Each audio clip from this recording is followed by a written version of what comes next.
Well, it's October 16th, 1996. Oh my!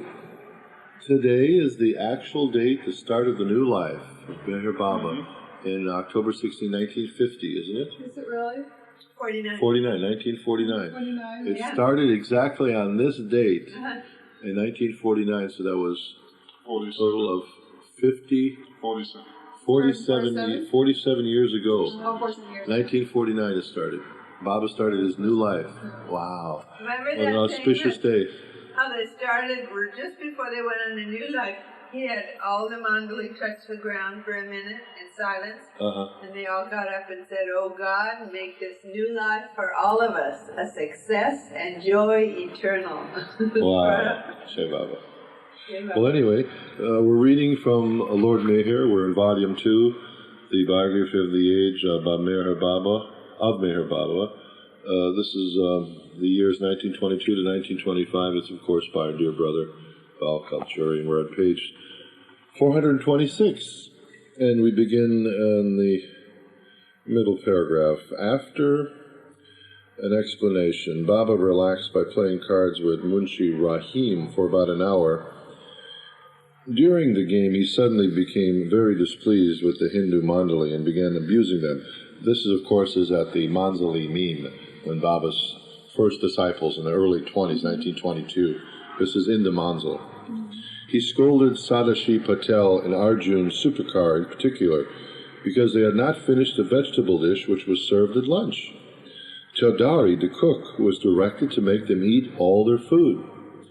In his terrible mood, Baba uttered these ill-fated words to Arjun Supekar: "Your family will perish by plague." Arjun was in shock. 2 years earlier, while playing Gilli Danda in the Bamburda locality of Pune, Meher Baba had foretold that an epidemic plague would break out. The next day, October 7, 1922, true to the Master's words, a telegram was received from Pune that Arjun's nephew had died from the plague. Arjun sadly admitted that Baba had privately hinted of this calamity to him a few days before. But that knowledge did little to relieve his present anguish. Some time ago his wife had died, and now his nephew was dead. Arjun had not expressed much sorrow at his wife's demise, and according to the Master's instructions, did not inquire if he could return home for her funeral. But his nephew's death affected him very much, and he beseeched Baba to allow him to return to Pune for 2 days. The Master consented. Afterward, Baba called the Hindu mandali together and told them, "One member from each of your families will die from the plague currently ravaging Pune. Whosoever wishes to go home may leave immediately, and after today, whatever the circumstances, none of you should think of going home." Now, in other words, either leave today, or you can't leave at all. Except for Arjun, who insisted on returning, all agreed to remain in Bombay. The atmosphere was tense. After this matter with the Hindu mandali was settled, Baba confronted Gustaji about his eating habits. What year are we in? 1922. Oh, 1920. Baba is silent? No, he's speaking.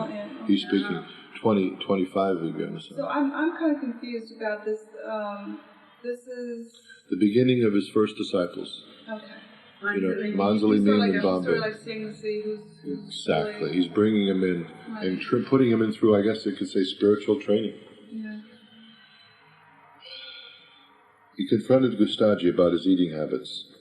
"Why aren't you eating the quantity of food I tell you? Why do you continue? God's sake, eat your food as soon as you feel hungry, irrespective of the time. Don't complain afterward that I did not tell you." "That is precisely what I am doing. I create hunger by aimlessly moving about here and there in the building. The one cupful of cow's ghee you've told me to have at 10 o'clock kills my appetite. I do not like to eat custard or pudding at any odd time. Baba scolded him. Don't go on repeating the same thing again and again. This is what upsets me. You should concern yourself with doing what I tell you. Whenever I tell you anything, you do not pay attention to it, and because of this you make mistakes. Gustaji was irritated. You know full well that I am doing my best to please you, he replied. At times I eat less, at times more, depending on the vagaries of my stomach. I can't understand why you force me to eat more, and when I have no desire to do so. If I get ill, who will manage the petty and trifling affairs here, as I do from morning to night? Boy. Who's talking? Gustaji, back to Baba. Wow. No wonder Baba made him silent. Baba became more annoyed by his reply. Wow. These words clearly show that your understanding is very limited. Wow. If I tell you to do a certain thing, but am ignorant to its implications and consequences, then I am not a Sadguru. And no earthly good can come out of your staying with me. Wow, he's almost debating him to leave. Gustaji replied, I have come to you, according to Upasni Maharaja's instructions, to follow your orders and listen to you in each and everything. That is why I am staying with you. Baba did not like this reply and upbraided him.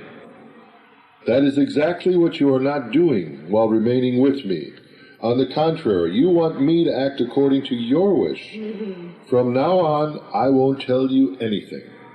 You draw up your own program and follow it. Oh my God. Gustaji replied, if the situation were really like this, I would not have come to you, but on the contrary, I would have taken you to my house. If your desire is to test me, I do not see the necessity of it, since I have already suffered enough at the hands of Sai Baba and Upasni Maharaj. You are welcome to try the novices in this path. In spite of my finding no necessity for being tested, I do things and work with others just to keep them company and help them. Now, when things appear to be going smoothly, every 2 or 3 days you bring up something that causes mutual annoyance and creates an argument between us. Such incidents dampen my spirit and dishearten me. Baba consoled him. Having such a close connection with me, actually, you are my dark side. Oh, see, that's a... Does it behoove you to suggest that my orders and actions are at random and meaningless? I have not gathered the whole of the mandali and kept them with me to try them, or you. Even at my experience, Upasni Maharaj made me sit in filth. Where was the necessity in that? Should I consider it as a trial in my case? I do not intend to test you or anyone. I only ask you to do exactly what I tell you. In so doing, you will help me in my work. I am always ready to obey your orders, Gustaji replied. And with a clear conscience, I can say that I have been doing so all along. Say that, what that was again. He said, you are my dark side. Baba consoled him. Having such a close connection with me, actually, you are my dark side. So did you know that, Kennedy? No. You heard that before? I think it was a pretty close connection. Yeah. Well, I heard that he was a shadow, but I also heard that Khorshid plays that role with Mira. Ah. Yeah. I think we all have that role. We all have somebody that represents that dark side. Yeah. Hopefully you don't. Here, describes this a little more now. The dark side is described here. Yeah. Oh, it is? Baba concluded, do not try to grasp my actions. You will never fathom them. Even if I hand you a cup of poison, drink it without least hesitation. By so doing, you will greatly ease the burden of my work. At this point, Gustaji quieted, but inwardly felt distressed. Baba had referred to him as his dark side, which he had once explained to the mandali. Gustaji, unlike the rest of you, is fully prepared for realization. The only thing needed is to tear open the veil. But Gustaji felt that by being the dark side, Baba's shadow, the master was making him grope more and more in darkness before enlightening him. If it's ready for me to, people forget that Baba's knowledge is perfect. They think that, it's like a loose end. It's not a loose end. Any stretch of the imagination. I don't remember reading this. I didn't remember. These first chapters, though, are really so, real personal. It's almost like you feel like you're getting, secret information, because, the diatribe going on between Baba and Gustaji. I mean, Babaji, really. Maybe I've never read this before.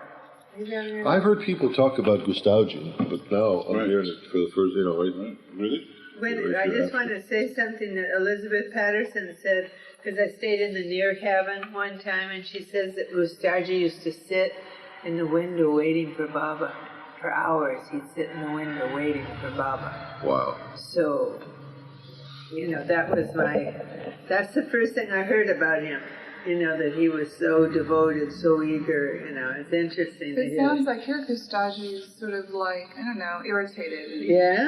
And, just almost fed up. It's like, what more can I do?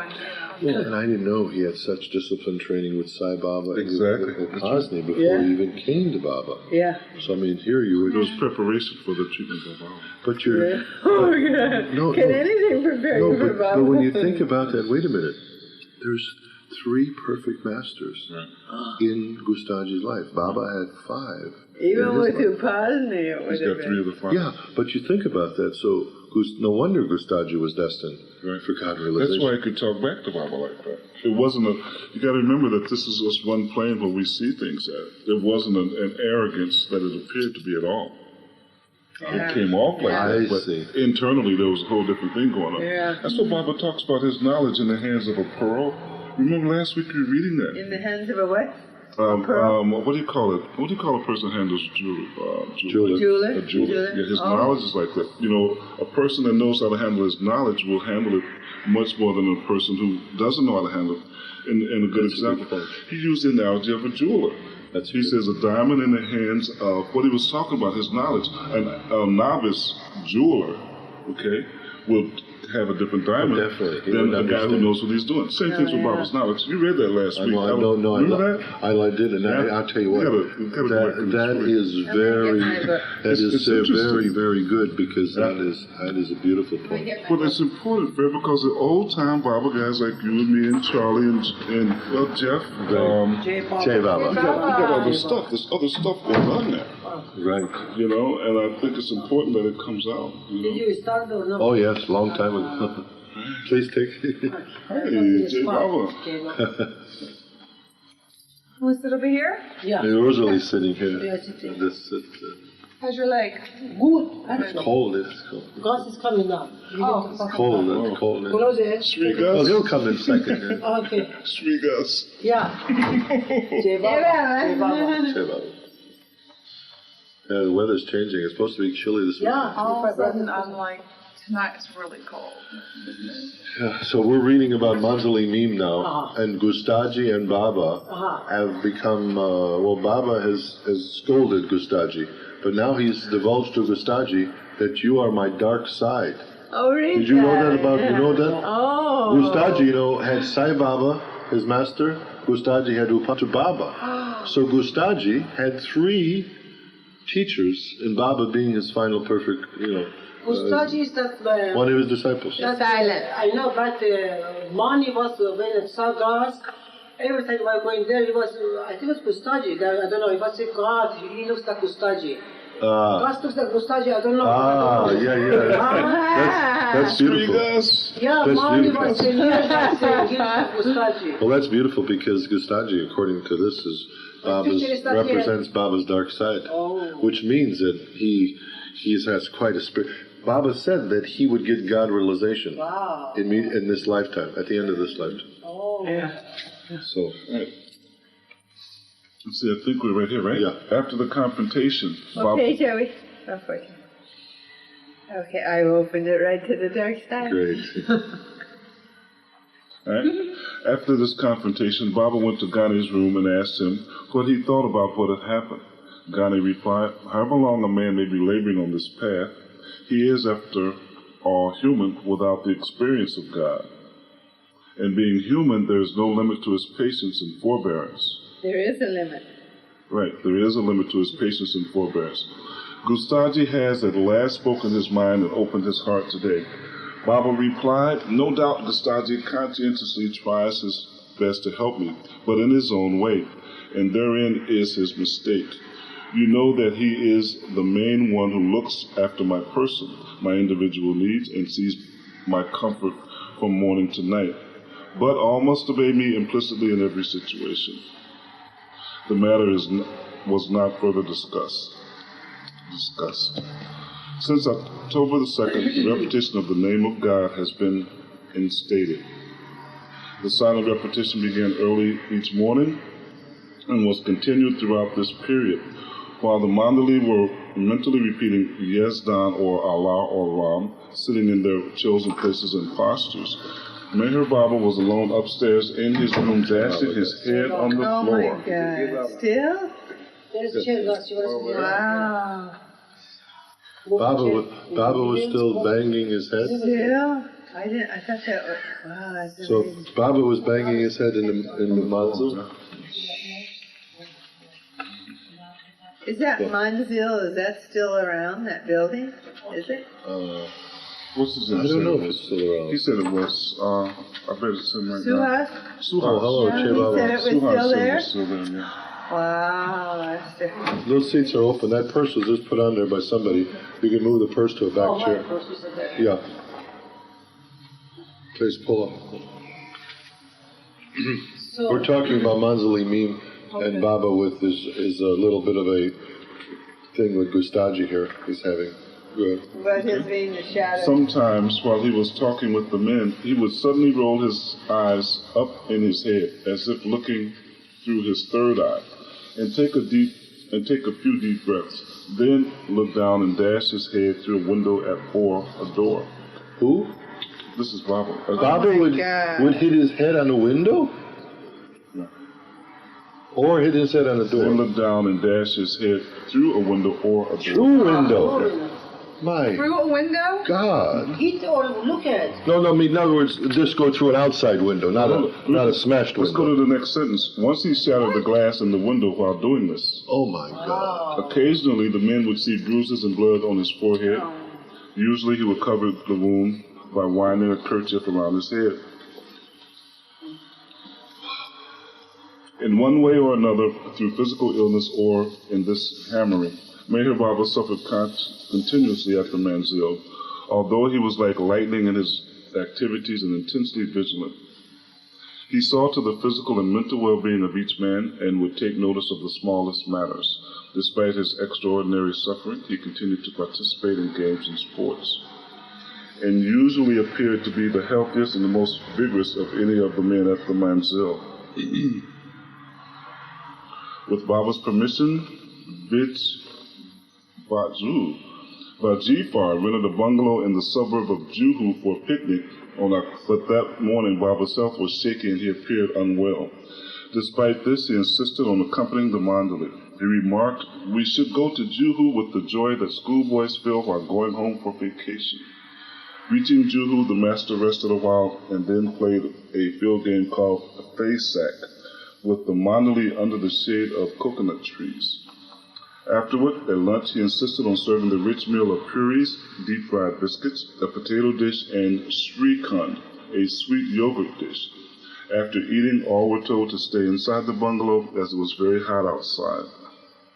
Around 2 o'clock, Baba went to see Ghani to find out what the other men were doing. He then scattered them throughout the bungalow, talking, relaxing, singing. Only Vaithal was asleep, snoring loudly. Baba called Patel and ordered him to immediately leave for Pune. Baba being, it's like you're right there, isn't it? In other words, yeah, I could sense it. So in other words, he was ordered to go to Pune because of his snoring? Because it's like you're right he was there. the only guy doing anything noisy. Is that what, I didn't get that. But see, I don't get it till afterwards. No, but what I'm saying is that it wasn't, he sent away. But he was the only one. He was the only one making noise. Everybody was reading. He was the only one that was asleep. Yeah, he was asleep, and so Baba immediately woke him up and said, "Go to Pune." Yeah. That's funny. Right, let's, So I don't know. Right. Baba called Patel and ordered him immediately to leave for Pune. Baba then asked Ghani to name those who were reclining on the sofas. He reported the culprits to be Rustam and Sadashiv. Baba immediately called them in and sternly rebuked them at length. Oh my gosh! So all these guys had to obey Baba implicitly. You know, they couldn't touch, they couldn't wrestle, they couldn't change clothes. There's a whole bunch of rules that were laid down. No, but what I'm saying is these people had to definitely get over their egos because who did he ask to turn those guys in? Anyway, Ghani. So Ghani could have really been on the so-called blackball list of these other guys. Right. But apparently, they were obeying Baba, and Baba asked all of them to obey implicitly. Yeah. Wow. What is implicity? With no questions asked.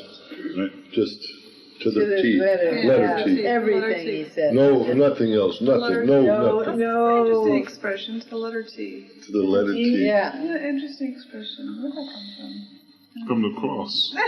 The cross. That's it. Time out. It's not a coincidence. No, it isn't. No, language and linguistics experience. You know the amazing thing about these meetings, folks, probably in all my life, in all my days. Well, I've been to other Baba meetings with mandali. If you're going to make me cry, Fred, I'm going to have to leave the room. I'm just saying that I don't get this kind of information from any other sources except maybe a mandali member that's coming from this book. You know what I'm saying? I mean, it just opens up parts of my mind that it's exhilarating. Especially the early days. It's your second childhood. You don't want to believe me. I hate to tell you this, but it's your second childhood. Your second come to Baba. It is. I guess you're right. I know I'm right. Yeah. And it's coming to, You're a born-again Baba but it's lover. coming to Baba in a way that probably some Baba lovers all through the years have known about these things. Because No, Fred, there's some your journey is unique. Rest assured. Oh, everybody has It's a coming to Baba with more open eyes than before because of conditioning. True. That came from our parents and from our childhood. You know, that's true. You went through that now, you know what to look. You think you know what to look for, but in fact, you learn something new when you think you thought you knew. That's a good point. Well, it's happening to me too. See, but I'm not going to cry because it happens to me. I'll cry because it happens to you, okay? Oh, no. I like the T-shirt. Don't cry for me, Argentina. Oh, yeah. Happy birthday to Madonna. Lord. What's her name? Lourdes. 10 names. Lord. 10 names. Lourdes. 10 I have names? 6 names. Anyway, let's go on. All right. Okay, now this is Baba rebuking Ghani, I think it is. I'll read the last sentence. Now Baba's rebuking Ghani. Ghani. Baba standing on the sofas. He reported the culprits to be Rustam and Sadashiv. Baba immediately called them in and sternly rebuked them at length. Okay. In spite of my wretched condition, I have brought you all to this place to give you a reproof that I am undergoing all this suffering. But while I suffer, you enjoy. What difference would it have made to me whether I had stayed on at the manzil? Hence it grieves me to find that you have no consideration for my sufferings. Here I am, lying on the ground, undergoing excruciating pain in the stomach, having had 4 bowel movements since morning, while you are comfortably sprawling on sofas and chairs. Like a baby, was there? When he got sick, he get, like a baby. Baba. I know you come from well-to-do families and are accustomed to all kinds of luxuries and conveniences and are used to lounging. But now that you have discarded, on my asking all comforts for the time being, you should have your mind under control and at once remember the line you have adopted. and the spiritual goal you have fixed as your ideal. At this juncture, you should consider yourselves in jail. Forget about everything else. Don't let your minds wander to those things which you have given up. Even if an occasion arises and a chance is offered to you, don't get enmeshed in things of Maya again. You have, however, not to pass through the dreadful sufferings or undergo the hardships entailed in this path when with me. You are simply required to go against your own will and wish and not to do certain things which you have been doing up to now. And you now have to do certain things you have no liking for. For example, on feeling hungry, you used to eat, and now you are asked to eat when you have no liking to take food, and not to touch it when you have a craving appetite for it. You used to take a nap in the daytime, and now you are forbidden to do so. Similarly, you have never done physical labor, but while here at times you are asked to work in the blazing sun. These are instances of your going against your own mind, and in this way you will gradually learn to control it. Look at the famous Indian leaders like Gandhi and the Ali brothers. Shukta Ali and his brother were political colleagues of Mahatma Gandhi. Out of a sense of patriotism and for the sake of the nation, they have left all comforts of life, undergoing imprisonment for long periods of time. For the sake of the country and the welfare of the world, which is all a mere dream, these leaders are suffering so much. So imagine how much more you should do for God, the very source of all that is. This term of so-called imprisonment with me is only for 10 months, wherein you are required to go against the dictates of your mind. It is the least you can do to reach the highest. Hafiz has said, you must leave the abode of your nature, temperament, and thoughts. Unless you do so, you cannot reach the lane of truth. People have left the world and passed through agony in search of God. But here you should thank your lucky stars that you are to realize Him so very easily. In spite of living in the world, by staying with me, people think you have renounced it. This whole universe with all its vastness, grandeur, and beauty is nothing but sheer imagination. In spite of so many discoveries, researches, and scientific knowledge, the creation remains a great unsolved riddle. With all the latest inventions like electricity and harnessing steam, humanity at large is quite helpless against nature and its so-called freaks. The greatest warriors, scientists, doctors, and astrologers, without exception, have to bow to nature's common law, death. In the world, everyone is helpless, ignorant, and out for himself. The bondage and ties of worldly relationships is only a pretense. Swami Vivekananda aptly compares this with the truth when he says, they know no truth who dream such empty vacant dreams as father, mother, child, wife, and friend. God is for all, and for all that the avatar of Sadguru manifests. Barring these persons, there is no one in the world who possesses real love. Just see how anxious Upasani Mahara is for me, always sending messages inviting me to go terrible spiritual sufferings. The subject of discussion then turned to religions, and Meher Baba continued. He is on a roll. One time you said before, in the last week, I am sick and you eating this sweet bread. Oh, I don't last know. week bread. I am sick. I 3 times I went to the bathroom and you people sitting here and eating sweet stuff. Mama said. Well, it's interesting though, because if we're not, if you get away from all those roles that we play, wife, brother, sister, friend, then what are we doing here? I mean, why are we here? I In know. this room. Okay, go Right ahead. now.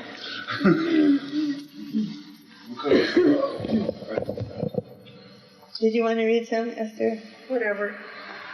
Oh, go ahead. You're drinking tea. No, Take it in. You want to read it how you I want? don't care. You can I'll read. read. Well, why don't Okay. you just pick it up where Kennedy left Where off? was that? Right here. Yeah, right The after light. Okay. Subject of discussion then turned to religions, and Meher Baba continued.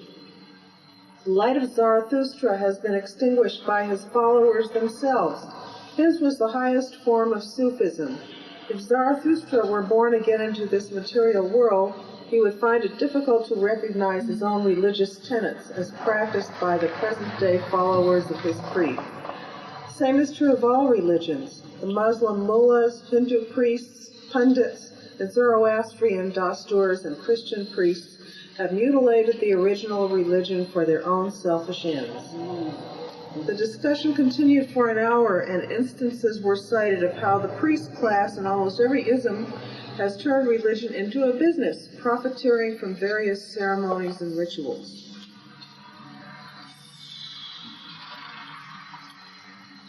Later in the afternoon, all were ordered to go outside for a game of gilli danda. Baba participated initially, but soon returned to the bungalow after instructing all to continue playing. After an hour, he called the mandali inside. He was vomiting the food he had taken 5 hours before. It was undigested, and Ghani remarked that it was astonishing from a medical standpoint for the food to remain undigested for over 5 hours in the stomach. Baba and the party were to leave Juhu that afternoon, but he indicated he was feeling too weak to walk back to the train station. The master therefore decided to leave by taxi with Gustaji, Jal, Rustam, and Sarosh for the Manzil, while the others returned by the local train. During the day, Baba had 12 bowel spasms, and in the night he had 6 or 7 more. However, the next day he looked quite healthy and cheerful. Thus, in this strange manner, the, quote, fourth death, unquote, that he had spoken of was suffered and passed through. In their ardor to gain the divine experience, the men would all eagerly rise by 4 a.m. to meditate and repeat God's name.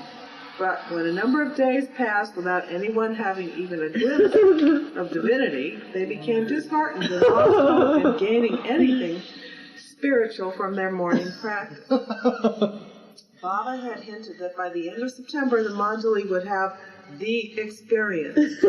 But by October they realized that none of them properly understood the master's statement.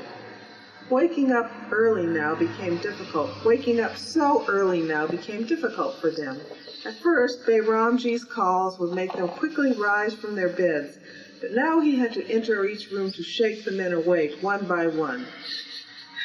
During these calls, Bayramji himself was practically sleepwalking, hiding with doors and once even falling down the stairs.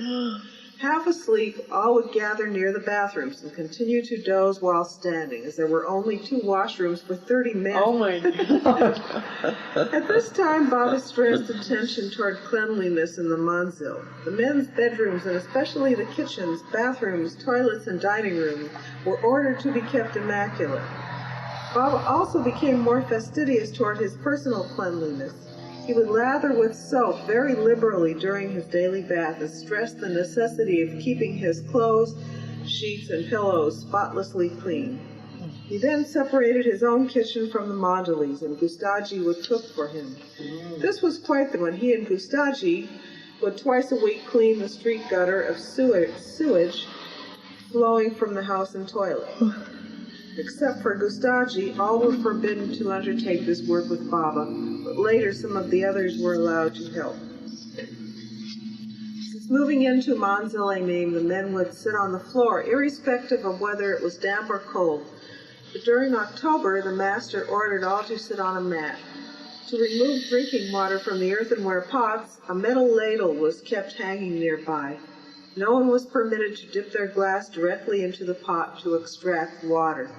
A rule was also made against going to the toilet with one's sandals on. Special wooden sandals were kept near the toilets for that purpose. A strict change in sanitation had taken place in the everyday routine relating to living, drinking, and eating in the manzil, and observing cleanliness in every matter became the new attitude. As a further step toward cleanliness, each of the men was asked to kill 50 mosquitoes daily to avoid contracting malaria. Oh. This gave rise to amusing scenes in the house. Each man would hop to every corner and wall of the manzil, trying to kill his daily swatting the flying pests any way he could. By the end of the day, their hands had become so stained with the blood of mosquitoes, they joked that it looked like butchers returning home after a hard day's work in a slaughterhouse. During the afternoon, I do that with fleas. No, not drown them. During the afternoon of the 10th of October, Baba asked Ghani to remind him about the matter of killing mosquitoes when he was having his dinner. In the evening, when Ghani was about to remind him according to his instruction, Baba forbade him to utter a single word until he had finished his meal.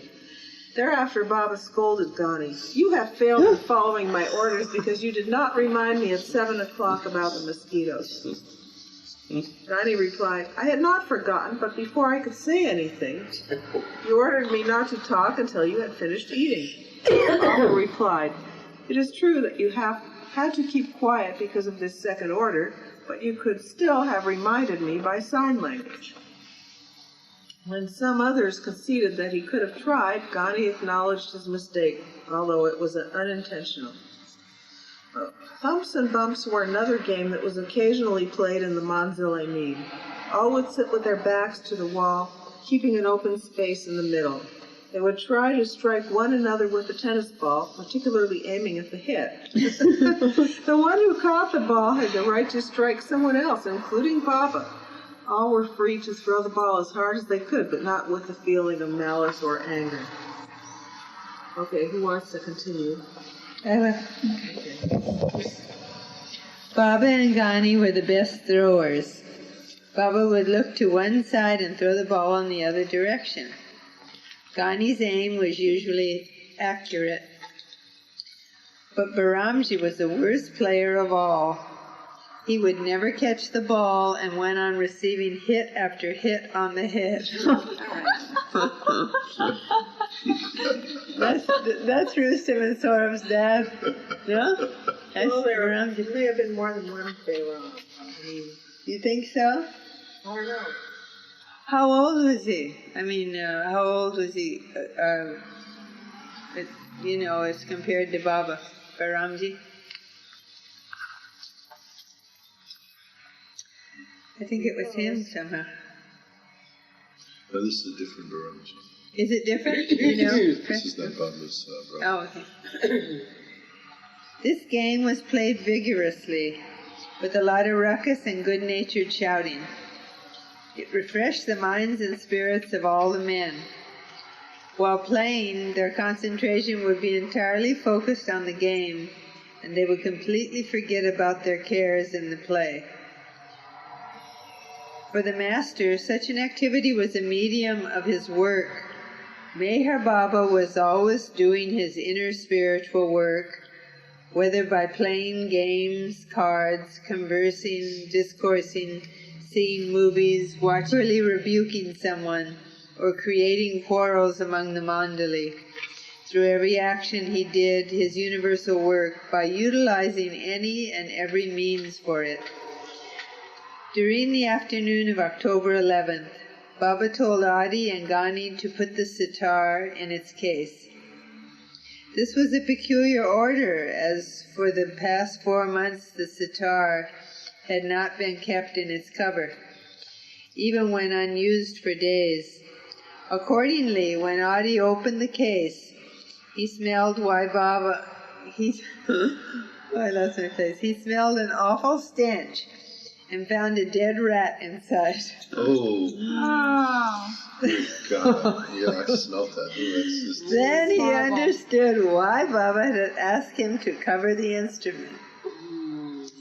When Baba was told about it, he asked Ramju to clean the case with phenol. While Ramju was doing this, Baba lent a hand washing it.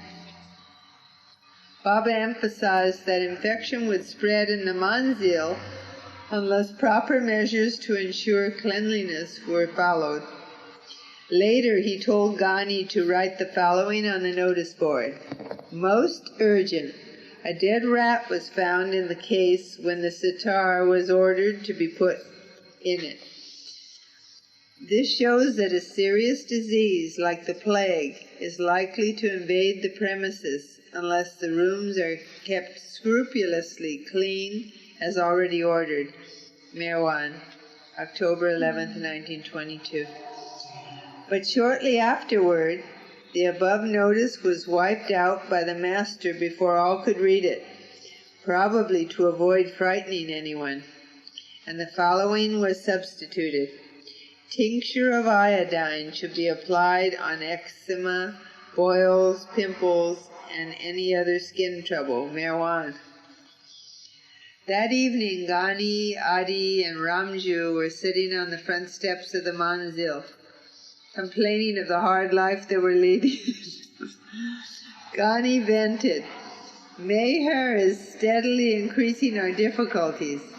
Afternoon tea has been stopped, sleeping hours have been curtailed, and he insists on our stuffing food into our stomachs, despite our disinclination to eat. We no longer get fresh bread at breakfast.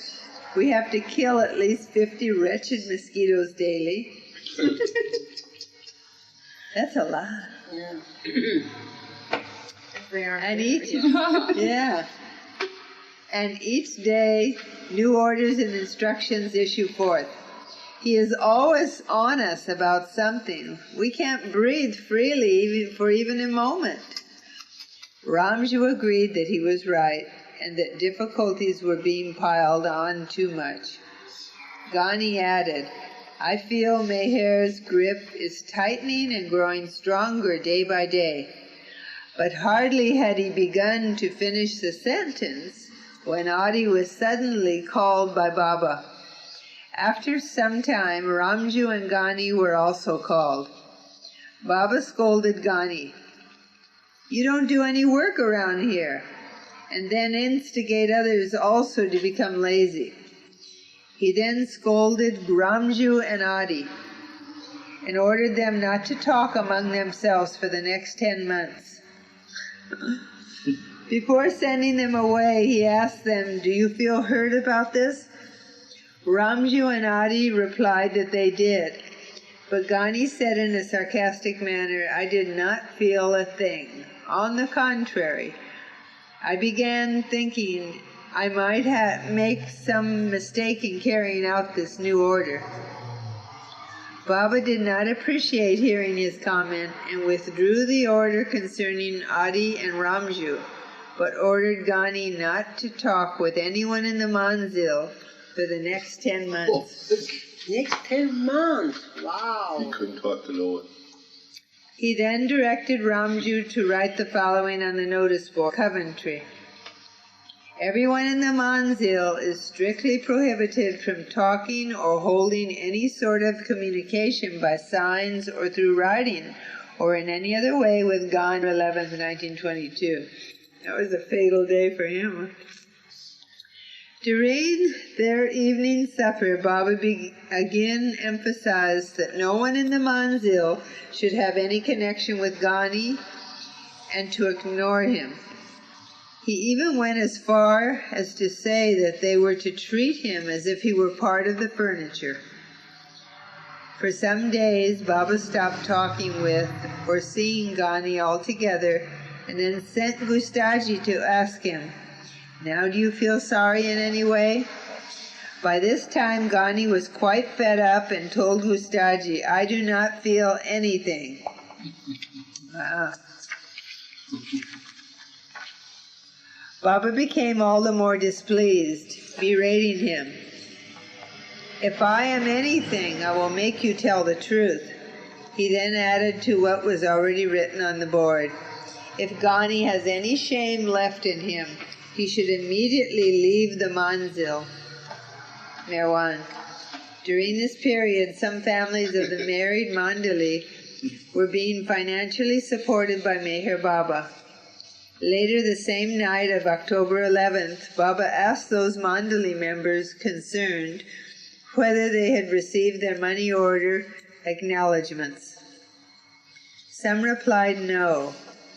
The acknowledgement receipts were kept with Ghani, who went to his room and upon returning handed one receipt to Ahmed Khan Gavai and one to Kondiram. Seeing this exchange, Baba became so perturbed with Ahmed and Kondaram for having anything to do with Ghani that he demanded that the three men leave the manzil immediately. Kondaram was frightened and Ahmed began perspiring, while Ghani was resigned. After a while, the master called them back and forgave them, slowly reverting once more to his good-humored self.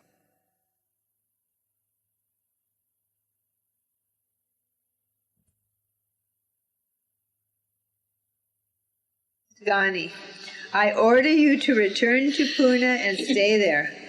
I am not sending you away permanently. You can keep your baggage in your room.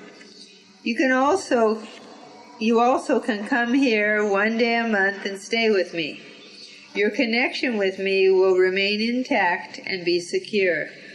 I will definitely do for you what I have to do. Ghani pleaded, I am bound to follow your order, but I don't relish the prospect of remaining in Pune and spending only one day a month with you. I don't know how I shall pass my time there. Baba then inquired, does this mean that you felt something with this last order?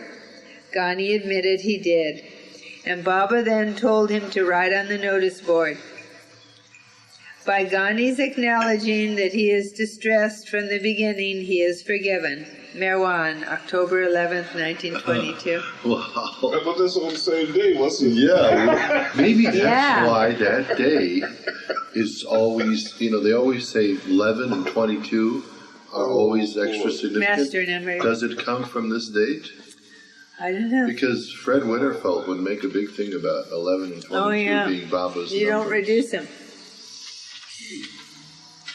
The tense atmosphere in the manzil dissipated, and all heaved a sigh of relief. Thumps and bumps was played.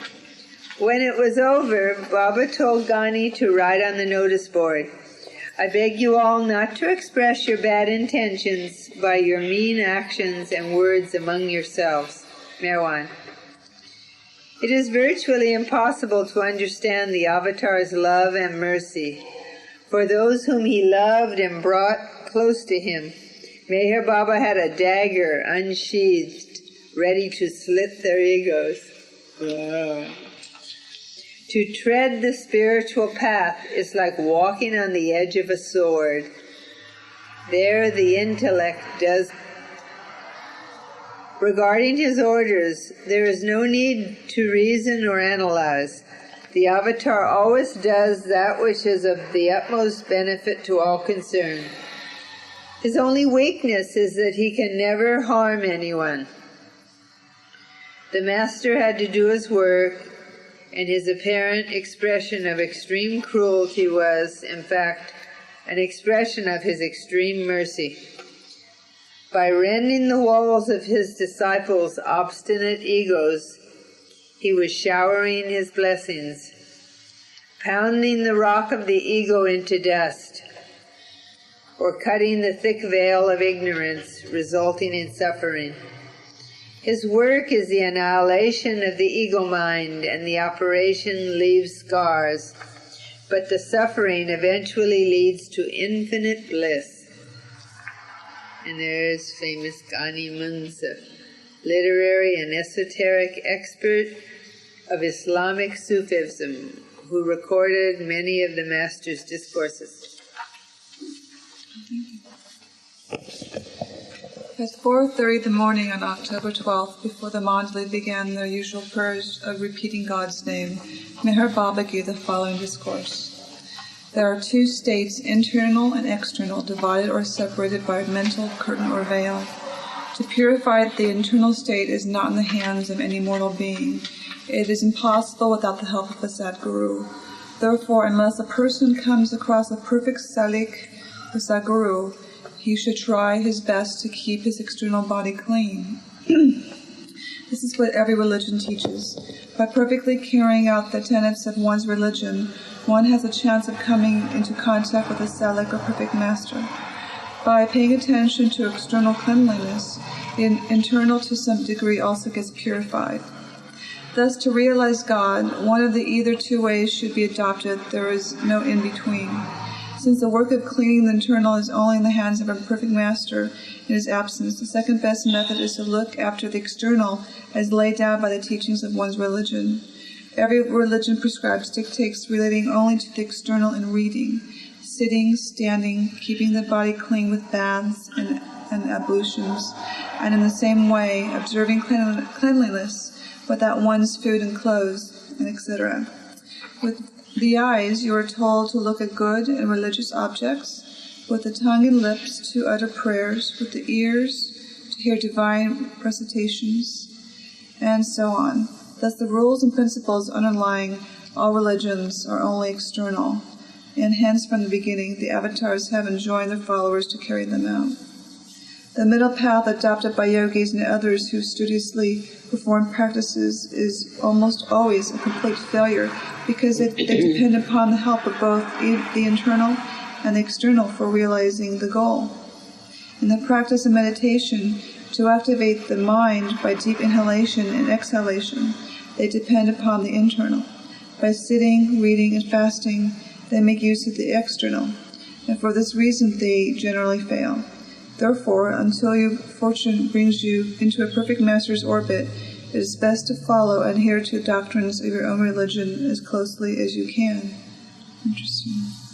Once the internal is cleansed by the grace of a perfect master, then the person realizes God, after which the external is no longer cared for and is completely neglected. This is the reason saints are usually found outwardly dirty. When their internal is rendered pure, what do the saints care about the external? Be as it may, the external will vanish one day anyway.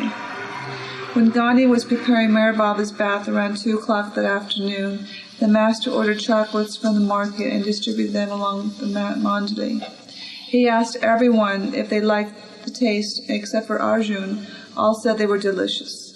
Sometime later, Baba inquired, "Is the taste which you enjoyed just a few moments ago still present?" All replied it was no longer there. The master then explained, "The mind is pleased when a good thing is given to it, but it soon returns to its original state. The same mind revolts when some bitter medicine, like castor oil, is forced upon it, but again after a short state. This proves that both the pleasures and pains of this world are short-lived. A few moments ago you ate the chocolates with a sense of enjoyment, but immediately after the same enjoyment and delicious taste became a thing of the past because the flavor did not linger in your mouth. Such is the case with all earthly pleasures and pains. Sexual intercourse is the highest type of sensual pleasure in the world, but how long does it last? Only a few minutes. If this, the highest of all worldly pleasures, is compared with the real happiness of external divine bliss, it is a mere shadow of a drop from the infinite ocean of eternal bliss. When once realized, the bliss is felt and enjoyed every second forever. From this comparison, you can imagine the hollowness of the world and its pleasures." In the evening, Baba sang in Persian a couplet from Ghazal of Hafiz, which he explained to the men. He was in a splendid mood, and being Thursday, the day of the Guru, the arti of Upajni Maharaj was sung, and afterward, for this first time in many months, the men were allowed to bow down to Meher Baba's feet and take his darshan. On the 13th of October, at 10:30 in the morning, Baba sent for Adi and Ghani. He told them, "Be mentally free and happy." He then explained what he meant. As the cause, so the effect. The cause may be big and important or small and insignificant, but the result will definitely be according to it. The woes of this world are imaginary and are the self-created result of our own ignorance. Having no cause, they are therefore unjustifiable. If there is no reason or cause, then it naturally follows that the result is unreal, insubstantial, and meaningless.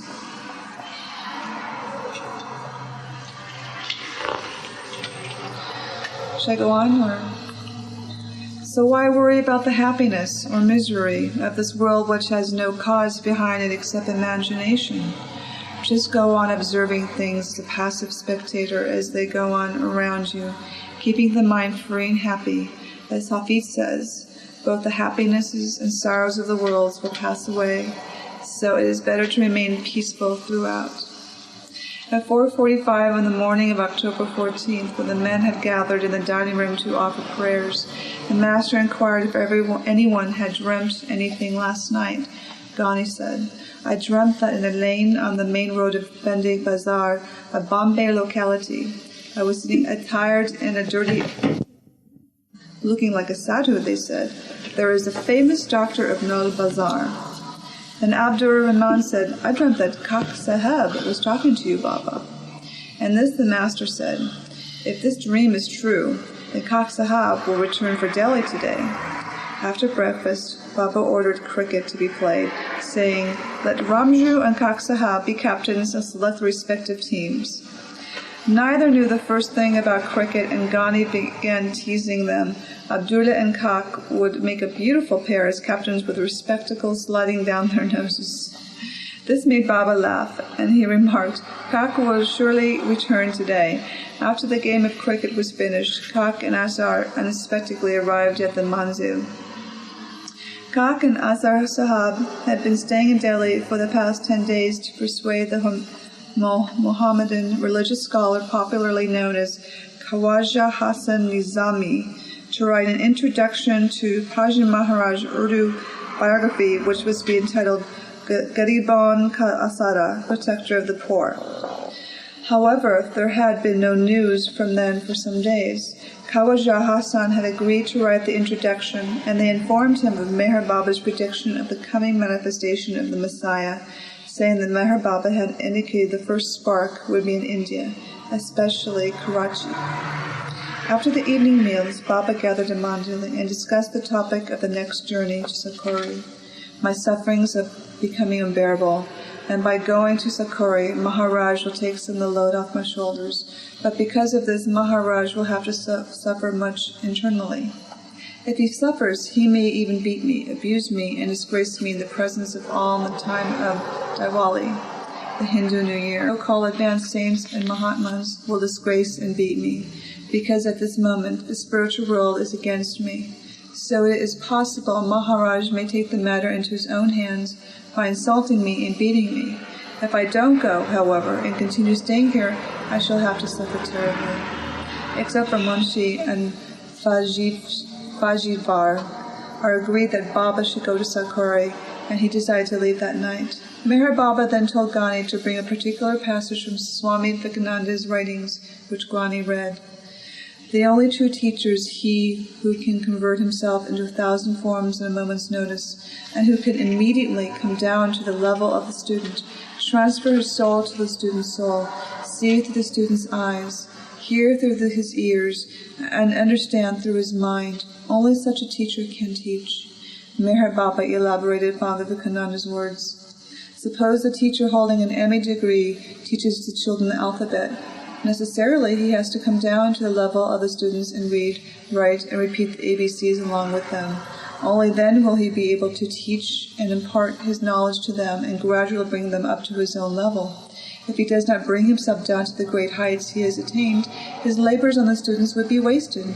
Similarly, a perfect master brings himself down to the level of ordinary mankind, and in the course of time imparts his knowledge to his fellow man. Take the case of Prophet Muhammad himself. When his enemies proved unrelenting and his life was in danger, he actually fled from Mecca and took refuge in Medina. The greatest spiritual master of the time behaved like an ordinary man when confronted with a crisis. This is the reason why it is only the Sadguru who can make others like himself. It is impossible for Majubs and Musts to do this, as they are so drowned in their divine bliss that they are even unconscious of their bodies. When their state is like this, oblivious to the universe, how can they realize others? That's right.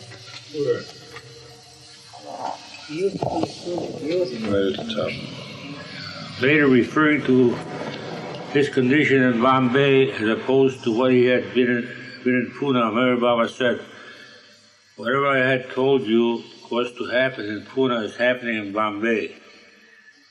Months ago, I had said I would have to bear great suffering in Pune, so much so that my eyes will sink in their sockets. This has taken place here in Bombay. I had told you I would be violently beaten, so it is possible it may occur here. My very word will come true, but I alone know how, when, and where. You will not be able to understand them. To talk about and understand such subjects requires special ears and different tongue. Baba continues speaking about his eternal suffering. My suffering is twofold because I have received my charge from two sides, a little from Baba Jan and much from Apsani Maharaj. Maharaj knows this and therefore constantly sends word with Rustam or Sadashiv asking me to come to Sakori so that he may ease my burdens and sufferings. But by doing so, the old man will have to suffer greatly internally. But if I don't go, my suffering, which have already gone beyond endurance, will go on increasing. Thus I am caught between two fires. After this, Baba asked Ghani to inform Kak and Asa Sahib about the spiritual regime which all the mandali has been following since the 1st of October. Ghani accordingly explained in great detail about the very early morning rising, bathing, repetition, and meditation orders. Asa openly objected to the pre-dawn rising and fixed hour for praying, asking why it was necessary. When Baba was told about Asa's objection, he was very upset. He rebuked Kak and Asa for questioning his orders and instructed all the Muslim members of the mandali to awaken whenever they liked and do as they damn well pleased.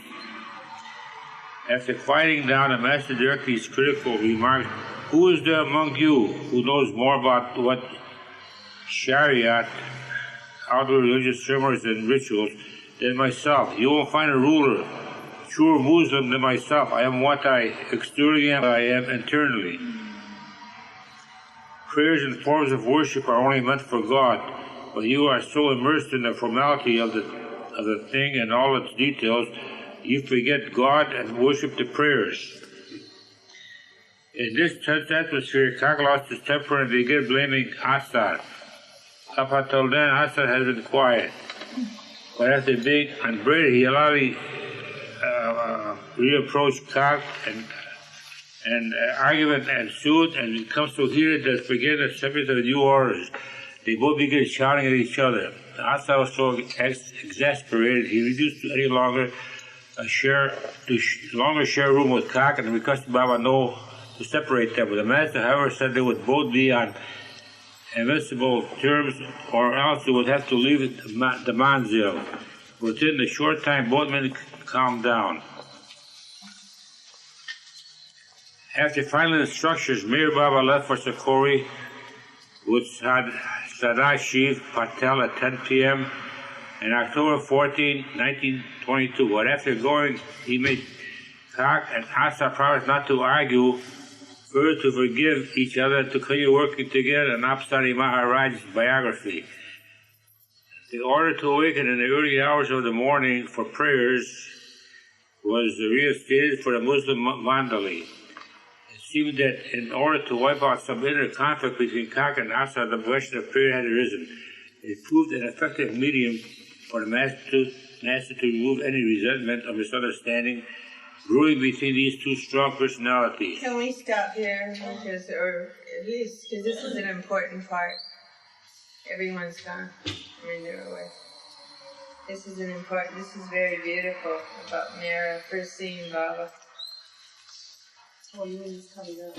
It's right here, right now. Yeah. Okay. When Baba comes to Sadashiv. Yeah. And then you can continue. Kathy wants to read, Rosalie wants to read this one. I love this part. You want to Sure, read that? just this one couplet. And then you can Then continue. come back. Just follow Yeah. what she... Meher Baba and Sadashiv arrived in Sakori early in the morning on October 15th.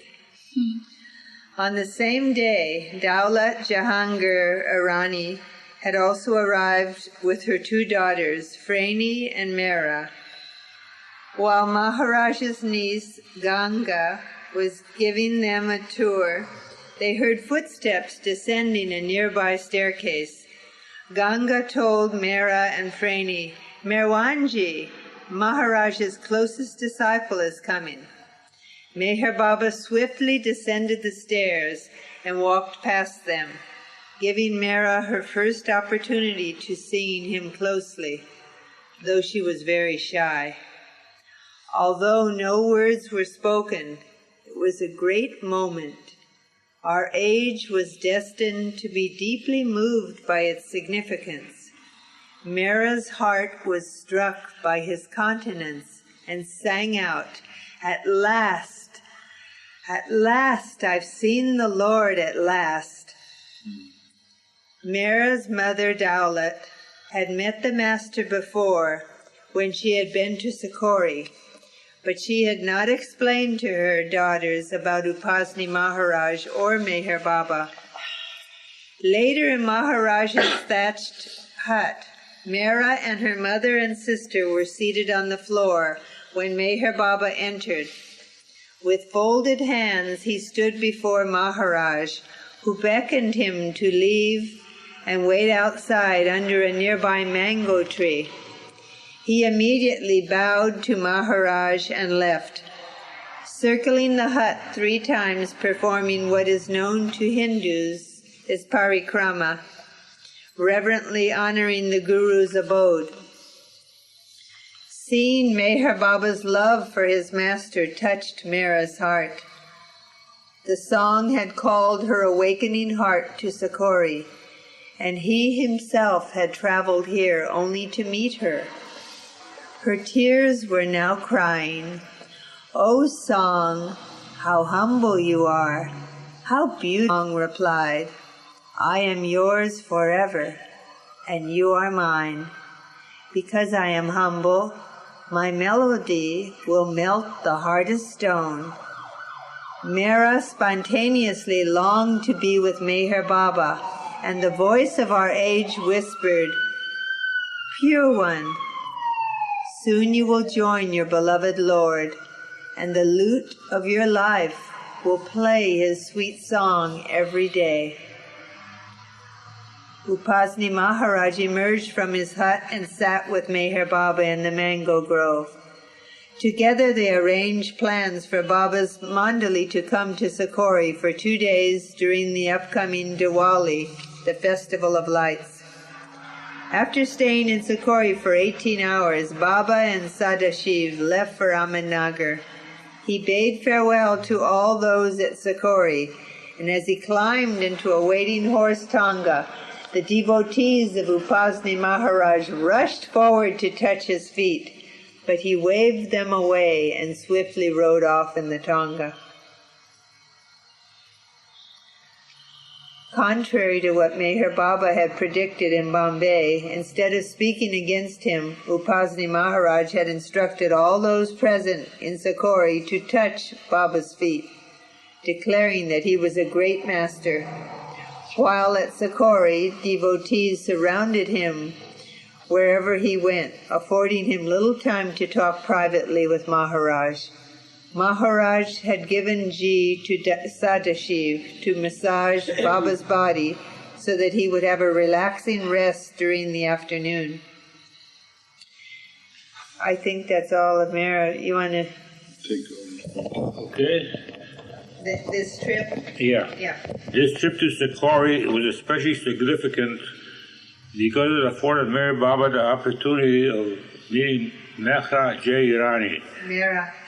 As Mera, who was later chosen to become his closest female disciple. Selecting her was a real reason for his trip.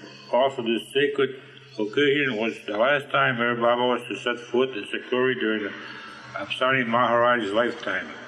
He would not see Maharaj again for 19 years until October 1941.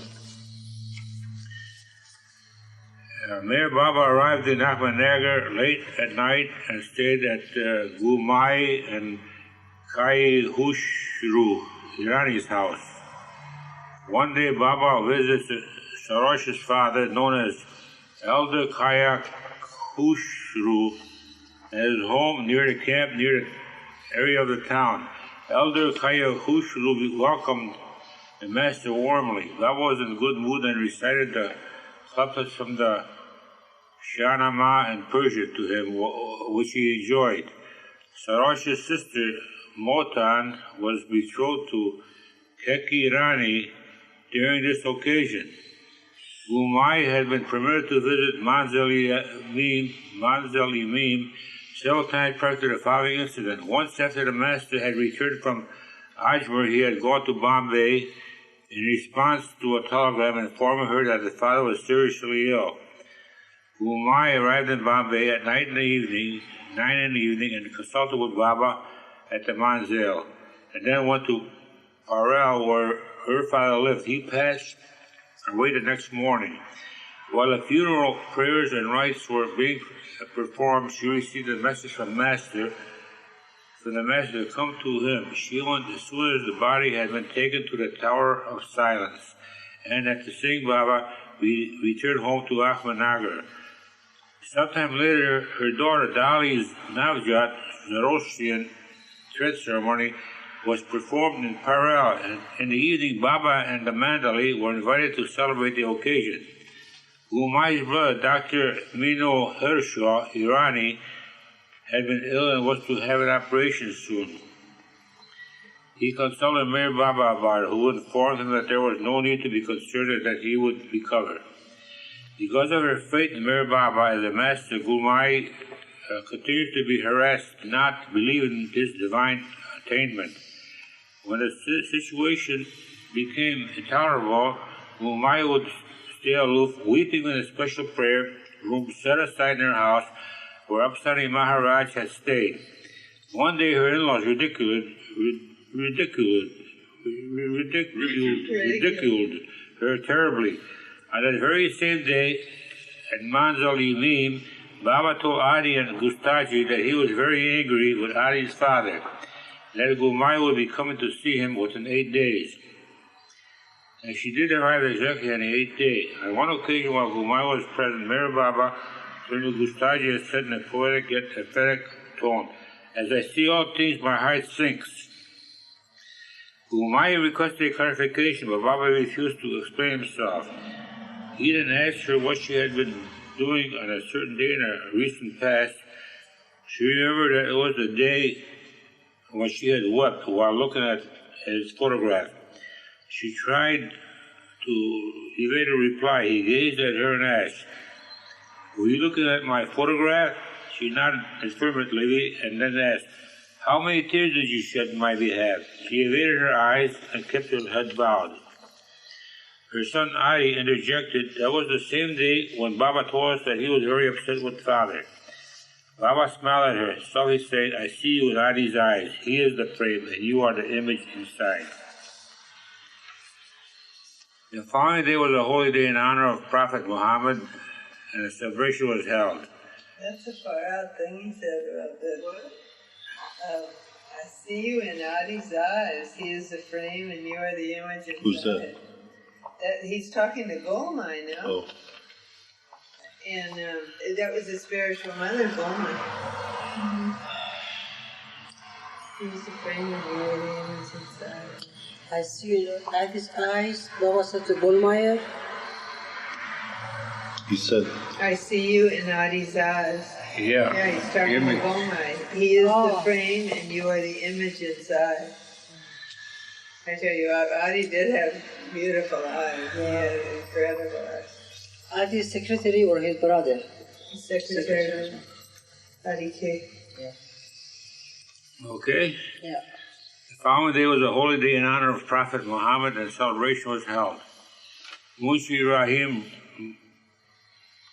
brought a white kafni with lace for Mir Baba to wear. The master looked magnificent in it. Seeing Gustaji's torn shirt, Baba told Gulmai to repair it, but Gustaji would not let her. Baba later told her, "Never mind what he says. If you sew for Gustaji, it is tantamount to doing service for me." After a few moments of silence, Baba asked Gulmai, "Do you know what I did just now?" Gulmai answered, "Nothing of what you are doing is apparent to me. It is my work which no one can understand," he replied. On one occasion, while placing his hand on a light switch, he told Gulmai, "Look, the bulb is connected by wire to the switch. I just press this button and there is a light. Similarly, when the perfect master presses the button, the spiritual mother will have illumination. Until then, remember, patience is required. At another time, he used the example of a fetus which has to live inside the mother's womb as if in captivity. For 9 months, if the child is not given the full cycle of time, he is born prematurely and often unhealthy. He then added, I am also bound thus, I want to be free, and I also want to make you free. Until then, I suffer and you suffer. Shortly thereafter, Meher Baba left Ahmednagar by train during the night of October 16th and returned to the manzil early.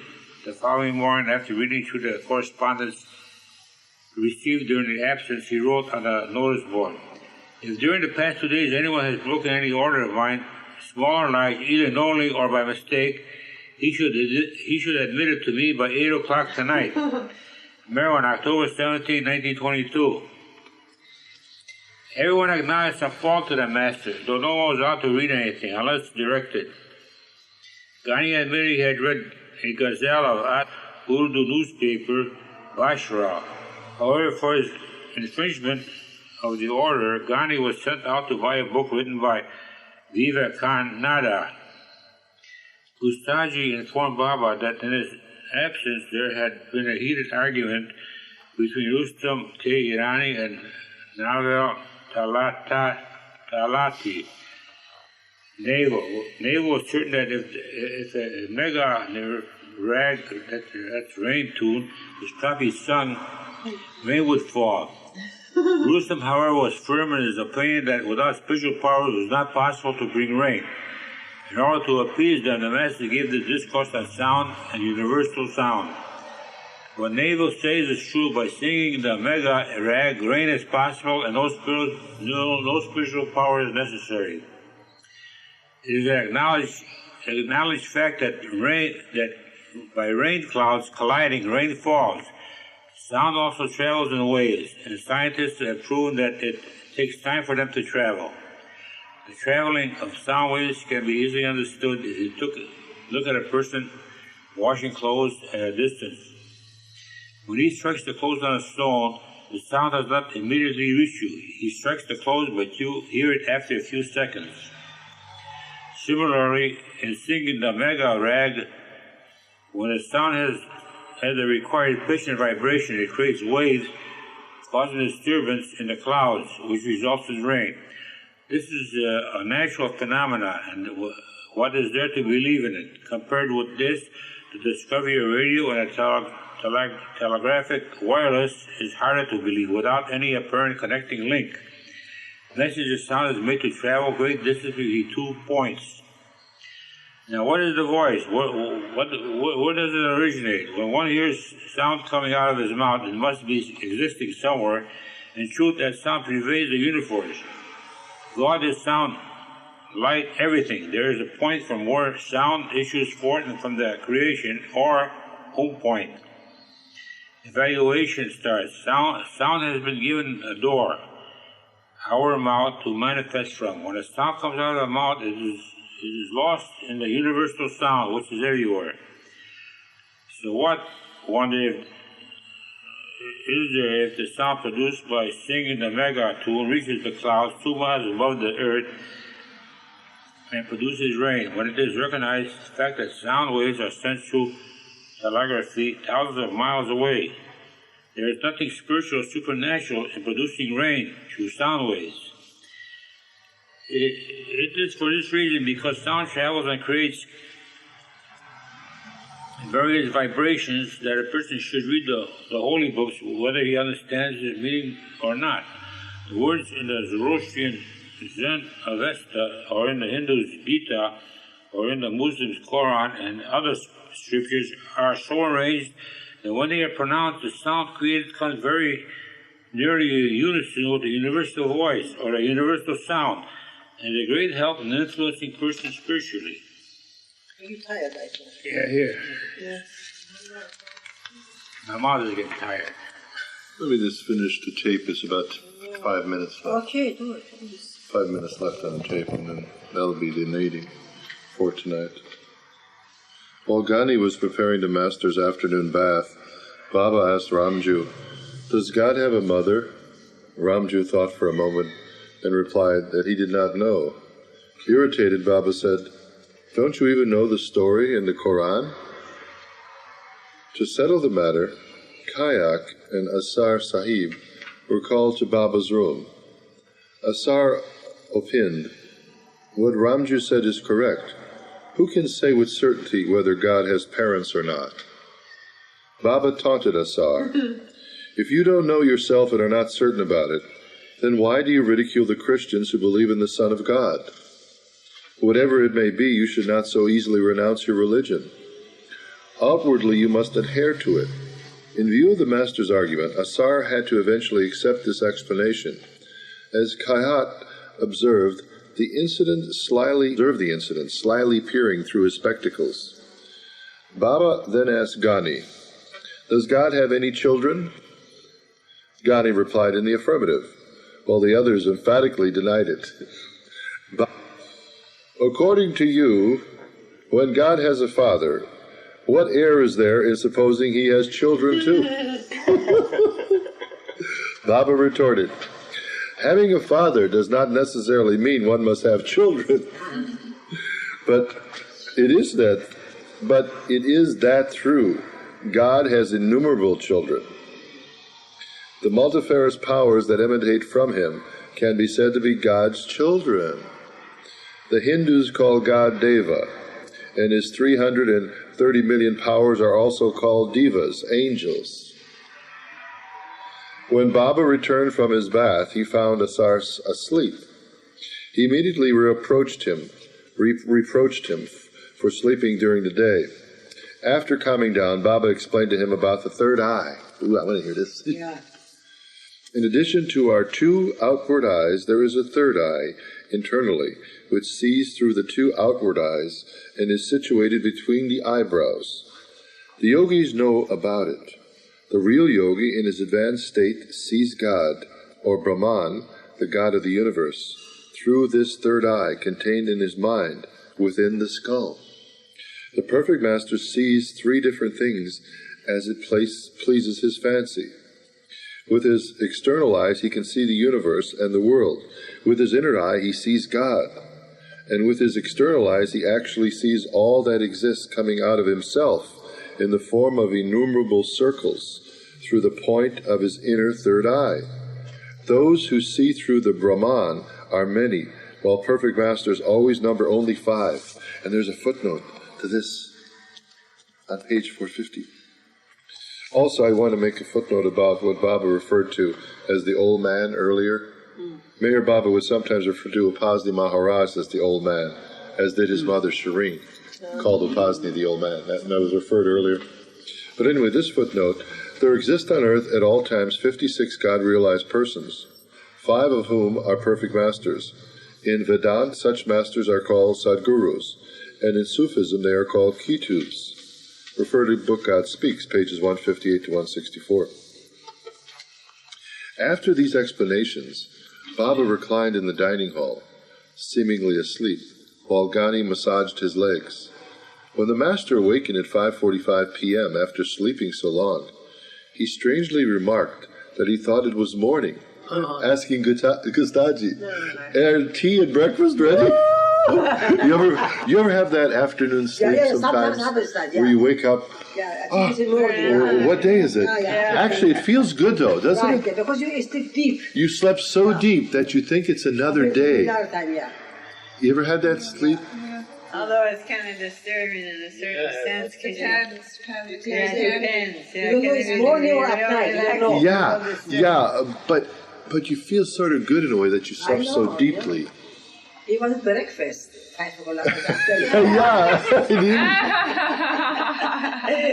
When he was told it was evening and time for supper, Baba remarked, "I have never slept like this before. I must have brought the sleep from Sikori." The next evening after dinner, Baba called the mandali to the hall and said, "From November 1st, I am beginning my inner work very seriously, and those who want to continue to stay with me should sign an official agreement on stamped paper. but they should think it over carefully before signing it. For after putting their signatures, they should be ready to hold fast to my feet, even if any calamity befalls their families. In case someone in your family dies, or is seriously injured, or is overtaken by some misfortune, you will have to remain with me throughout. The master then asked Gandhi to read out the arrangement, the agreement. Mandali Yumim, October 18, 1922.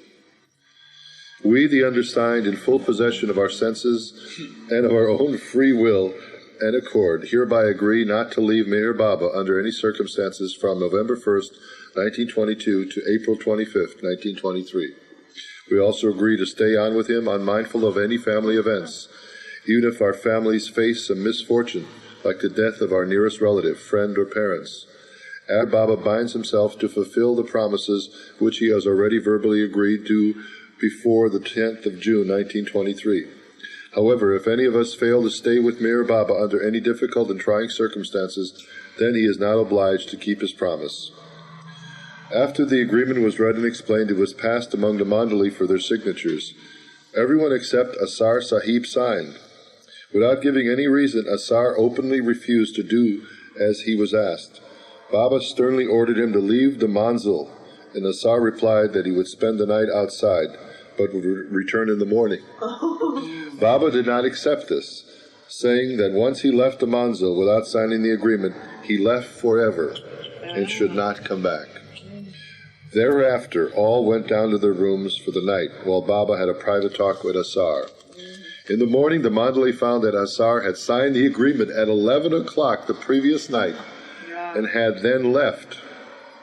Above his signature, he made the qualifying remark, "I shall follow as far as I can." This made his return permissible if he so desired. So why don't we sort of cut off at that point, because now they're leaving Bombay and going to Sikori. We'll pick up the next Wednesday. And Avatar Meher Baba Ki Jai. Avatar Meher Baba Ki Jai. Avatar Meher Baba Ki Jai. Jai Baba. Jai Baba.